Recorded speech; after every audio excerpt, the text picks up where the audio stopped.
Magandang araw mga ka-Wonder, welcome back sa ating YouTube channel, Wonder Vlogcaster po. May isang post dito, no. This is about two candidates, while the other one, no, siya ay nagpahayag na tatakbo siya bilang presidente sa 2028. And you know, kung sino yung tinutukoy ko mga ka-Wonder. Against this someone, no, and this someone is Risa Hontiveros. Can Risa beat Sara in 2028? Nakita ko rito. I think this is from Christian Isguera. Facts First. Posted last March 13. For me, no, I see Risa Hontiveros as a good senator.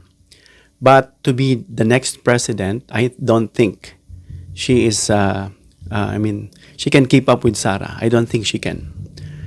What is prudent is get Leni Robredo, ask her, summon her will, to run for presidency this coming 2028. You know, it's more, I think it's more rational, no, for me, to ask Leni, because she became vice president already, and then she again ran to be the next president, but unfortunately she wasn't able to win.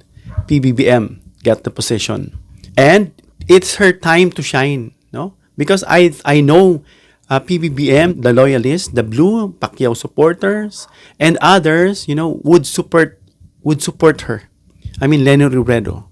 This time, this is her privilege to win, for sure, the election and keep up against Sara Duterte. No, hindi pa nga siya nag-a-announce. Medyo sa ibang mga survey natin, nakikita natin mga ka-Wonder, that people prefer her more than Sara Duterte. Why? Because she is a real practicing lawyer according to, of course, what we are seeing. No, practicing lawyer siya. She's a lawyer and she has a economics background. She's really fit for the position. You know, kasi kailangan meron kang alam sa ekonomiya. At I don't see Risa Hontiveros, I'm so sorry, no, sa mga sumusuport. So, bakit kaya?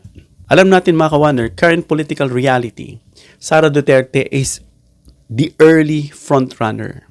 Early, why? Because she has already announced to the public that she would be running in 2028. No? Sa mga survey, nakikita natin, yung she is leading by a wide margin. That's really alarming, mga ka-Wonder. Sa Pulse Asia, si Duterte, nakatanggap siya ng 34% support. Tied with Raffy Tulfo with 35%. Mas mataas si Raffy Tulfo. 1% lang. At si Risa Hontiveros naman had only 1% voter preference in the same survey. So, sa pamamagitan yan, mga ka-Wonder, yung mga tanda na yan o marks na yan, I don't think really Risa can keep up with Sara. Then again, summon Leni Robredo, ask her, persuade her to run for presidency. Another survey, placed Sara Duterte 31 to 39 support, while Hontiveros was around 1 to 5% only. So this question, can Risa beat Sara Duterte in 2028 is, for me, this is nonsense question. Get Leni and let her compete with Sara. I think that's a healthy and strong competition. So dito, alam natin mga ka-Wonder na mas popular si Sara Duterte kasi hati pong ating madla ngayon. Yung mga taong na-lure, na-hook ni Duterte sa kanyang estilo, yung estilo ng mga Pinoy, na mga nabibilong dun sa margin, na they want someone with kamay na bakal, palamura, astig, medyo bastos, yun yung mga gusto nila. Kasi why? Kasi ang pinangahawakan ng nila mga ka-Wonder, nakatali lang sila doon. Unfortunately sa war on drugs. No? Di na nakita yung iba. No? Yan, isa sa dahilan. Kaya etong Duterte kasi ay naging strong brand. Meron silang kamay na bakal at kung ano-ano pa. Susunod yung EJK, yung Tokhang, yan yung mga nagiging brand nila. No? At alam natin na si Sara Duterte at yung mga Duterte ay may massive support. In Mindanao, halataan nyo naman yan, mga ka-Wonder. Whenever she starts her speech, magbabati muna siya ng Muslim. Unahin niya talaga yung Muslim. Bakit? Nililigawan niya at minemaintain niya yung baluarte niya, mga ka-Wonder. No? At yun nga, dahil na-inherit niya yung support na yan, yung support base na yan sa kanyang ama. Na-inherit niya yan. So, meron na siyang strong base. And I think hindi na ganun kalakas at nababawasan na.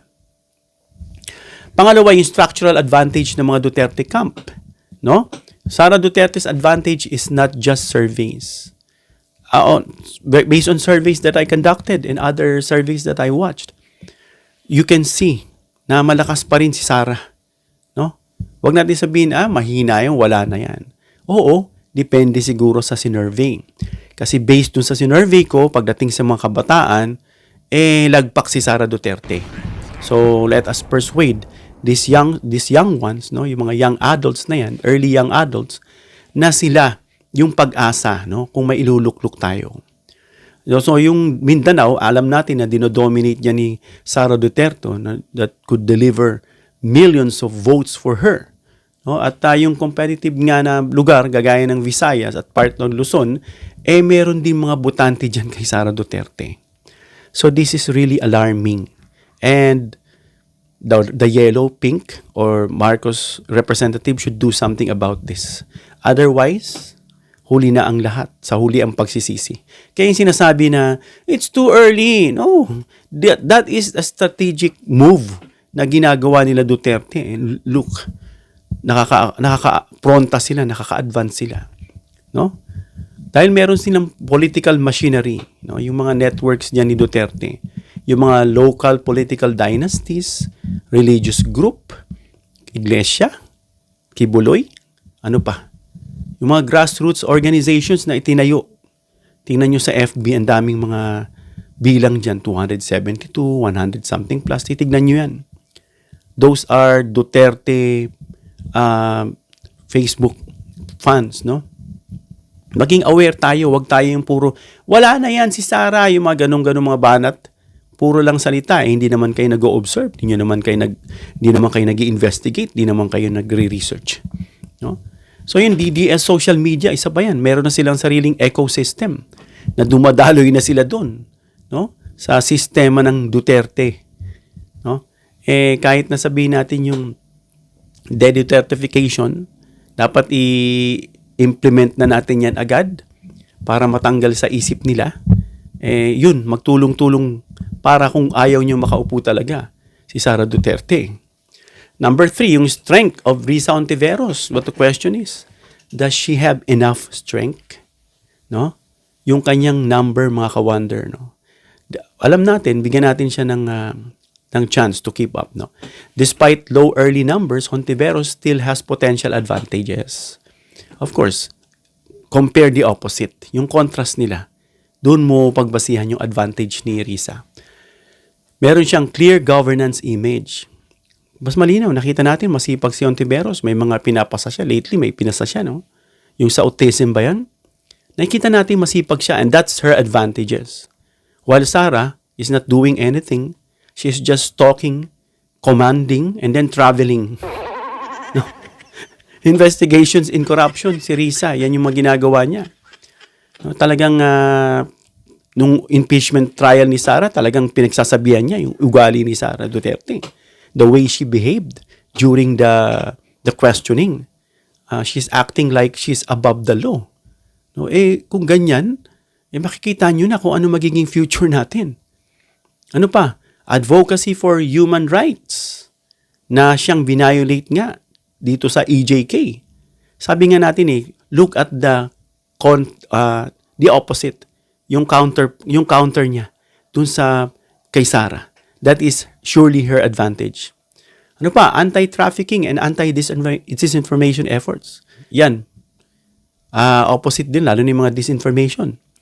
Yung mga fake news at kung ano-ano. This appeals to urban voters, professionals, and youth voters. Tama yung sinabi natin. Ano? Yung mga urban voters, habulin natin yan. No, mga ka-wonder. Yung mga professionals. Bakit? These professionals, they can grasp. They can understand easily. That is why when you ask them, they give you the right or rational statement. Compare dun sa mga nabibilang sa baba. Na wala ngang alam, basta makasagot lang. Minsan, kala mo, ang tatas, sasagot yan, dire-diretso, kahit mali-mali. Basta makasagot. Diba? And especially yung youth voters. Gaya nga ng sinabi ko when I conducted a survey, no, I compared yung opinion ng mga adults na talaga and then yung young adults. Very different, mga ka-wonder. They will give you a puzzling answer at first and then eventually in the end, you will be surprised. Their vote, do you agree that Sara Duterte would run or she will become the next president? Their answers, unanimously, 7 out of 7, no. Ganun po, mga ka-wonder. So yan nga, dahil siya ang totoong simbolo ng opposition, hindi yung sinasabi nitong si Jimmy Bondoc. Sila raw ang totoong opposition. Hindi nga sila nagfa-file ng mga cases. Dahil itong mga dilaw, itong mga representative nila, she could unite yung liberal bloc, reform groups, and civil society. She can actually persuade them. Hawak niya na yan. She also had itong mga sinasabing open to becoming the opposition standard bearer.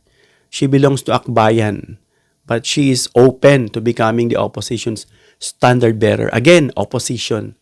They are the really opposition, hindi yung green na sinabi nito si Bondoc. They are another group, no, that sprang out from Duterte, of course. And then, yung biggest factor ng United Anti-Duterte Coalition. Marami mga anti-Duterte na. This is the scenario becomes more interesting, mga ka-wonder. Bakit? Kasi mga following group, they can unite behind Hontiveros. They will back up Hontiveros. I'm talking about what I mentioned earlier. Yung kampo ni Ferdinand Marcos Jr. Yung loyalista and yung mga BBM loyalist. Kababanggit ko pa lang, mga ka-wonder. Itong kay Manny Pacquiao, supporters niya, millions din yan, mga ka-wonder. Kay Isko, millions din yan. Yung liberal bloc, na alam na natin all along against sa Duterte. And then yung reformist civil society. This mentioned group, they can unite, these groups, they can unite together and back up Hontiveros. And definitely she would win. Yun na lang ang tayong pag-asa. But then again, of course, if Lenny is really available, you can still persuade her, then that's a much better choice. And because of that, the equation changes. Dahil sa atin, mga ka-wonder, sa election, coalition matters more than ideology. Halimbawa, itong 2022, yung Marcos Duterte Alliance produced a landslide victory. In the history, first time, 32 million. Because of the, coalition. Next na lang yung ideology dyan to follow. Ang tao kasi, they just base on the horizon. As far as what they can see. But pag malayo na, behind that horizon, they can no longer conceive. So, yung sinasabi natin dito, yung ideology becomes the second option. So, if this is conditional, this is situational, if Marcos endorses Hontiveros, that's probable possibility, a sure win for Hontiveros. This is a game-changing scenario, sasabihin natin. So if Marcos endorses Hontiveros, several things may happen. Of course, number one, yung machinery ng Marcos administration. Machinery shifts. Kumbaga sa gear mo, nag-shift ka rito. Yung mga governors, mayors, political parties, funding networks would support Risa Hontiveros. Bakit? This usually follow the sitting president. And Bongbong Marcos has the voice to command. Because he is the one sitting. He is holding the baton. He can orchestrate, yung mga nabanggit natin to support Hontiveros. Isa pa dyan, yung mga anti-Duterte coalition forms. Yung mga posible yan na pwede nating i-include. Yung nabanggit nga natin, liberal bloc, reform groups, Marcos administration allies, and modern conservatives. Itong boto na to pag pinag-consolidate to, mga ka-wonder. Instead of 3 to 4 opposition candidates, natatakbo pa, bakit hindi nyo na lang, wag na kayong tumakbo, ibigay nyo na lang yung suporta kay Hontiveros. And there will be one unifier challenger, and that is Risa Hontiveros. Isa pa, mga ka-wonder, yung conditions required for Hontiveros to win. Ano ba yun? In order for her to defeat Sara Duterte, several things must happen. Hindi lang basta happen. It should happen simultaneously. Una, yung united opposition. No? Dapat walang vote splitting dyan. Dapat nagkakaisa. Tingnan nyo iglesia, when they instruct their members, I'm not sure kasi nakakarinig ako, hindi ro totoo yun. They unite. And then they're able to make the candidate win because of their unity. And then another is Marcos endorsement. Once, imagine, Bongbong Marcos will go up the stage and took the hand of Risa and raised it up. Can you imagine that? That means Marcos is endorsing Hontiveros. No, and that follows yung machinery ng administration. It will be moved or they will move behind her. Yung strong vice presidential partner, yung Visayas or Mindanao appeal, partner sila ni PBBM, pwede rin. Hontiveros and PBBM, lalong malakas yan, mga ka-wonder. No? It could move or it could possibly, give an appeal or lure. No? Use the appeal of Marcos to persuade the Visayan and the Mindanao region to vote for them. Sara Duterte controversies kasi, mga ka-wonder, yung mga kontrobersya niya, yun na nagpapahina. Actually, kulang na lang sa mga DDS, paliwanag. Kasi pag napaliwanagan sila, ay, corrupt pala yan, ayoko na yan, corrupt yan. Kasi kulang lang talaga sila sa paliwanag. Yung mga political scandals niya dyan, impeachment issues, o yung economic dissatisfaction niya dyan, makakapag-affect ng kanyang popularity. Yung massive, ito pa mga ka-wonder, yung massive vote ng youth. Ilan bang youth sa statistics ngayon na voters? Check natin.